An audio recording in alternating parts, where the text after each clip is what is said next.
ועכשיו לנושא אחר, סודות העיצוב, כל הטיפים וההמלצות שאתם חייבים להכיר בעולם תכנון ועיצוב הבית, והפעם פינה מדליקה במיוחד. אלייך יפעת מנטש, תכנון ועיצוב מגורי יוקרה. בבקשה. תודה דנה, תודה דפנה.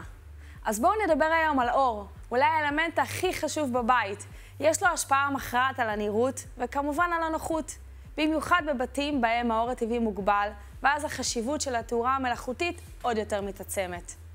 אז עכשיו אני אעשה לכם קצת סדר בחשיבות של בחירת גופי התאורה, לגבי המיקום, העוצמה והגוון שלהם. אז בואו נתחיל מגופי תאורה שקועים. אתם מכירים אותם בוודאי בצורה של פסי לד, ספוטים שקועים, בכל התקרות גבס.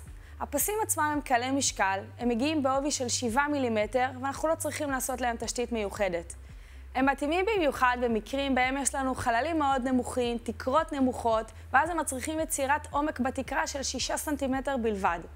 אפשר לראות בשנים האחרונות שאנחנו משתמשים הרבה יותר בגופי תאורה מפרופיל מגנט שחור. הגוף עצמו מגיע בצורה מלבנית או עגולה, בכתרים שונים, אנחנו יכולים לשחק איתם ולעשות משחק עיצובי נהדר בחלל. בגלל המשקל שלו, אנחנו לא יכולים לחבר אותו ישירות לגבס בלי קונסטרוקציה מתאימה. לכן מאוד חשוב בשלב שאנחנו מתכננים את התאורה על הנייר, להתאים את הגופים העתידיים ולוודא שהקבלן ממקם את הקורות שלו בהתאם. הגופים השחורים עצמם משתלבים נהדר בחלל ובמיוחד בעיצוב המודרני, ומאפשרים לנו להלביש בתוכו מגוון רחב של סוגי תאורה, וגם לשנות את הכמות, הסוג, בצורה מאוד עצמאית ופשוטה.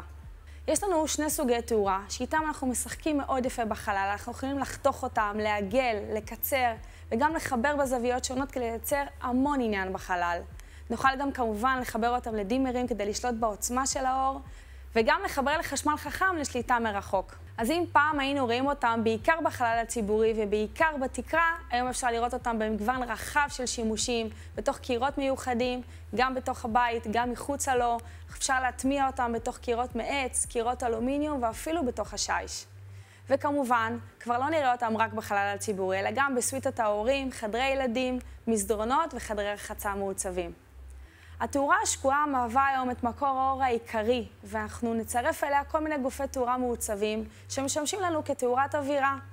אז כמובן שבגופי תאורה תלויים יש לנו מגוון עצום, אנחנו יכולים לרכוש אותם מיצרנים בארץ ובחול, לבחור את עוצמת הגוון, את האור, ומי שממש רוצה עיצוב מותאם אישית יוכל לפנות למעצבי פנים שעוסקים בתחום ויוכלו לתכנן עבורו גופי תאורה מעניינים שיתאימו בדיוק לחלל ויהוו פיס אומנותי.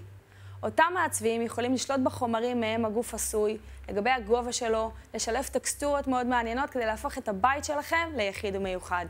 לכן, אם אתם נכנסים לתהליך של בנייה או שיפוץ, ממש אל תחכו לרגע האחרון של הלבשת הבית. קחו בחשבון כבר בתהליך התכנון על הנייר את כל הצרכים של התאורה מבחינה פרקטית ועיצובית, וכך תוכלו להגיע לבית שתמיד חלמתם עליו.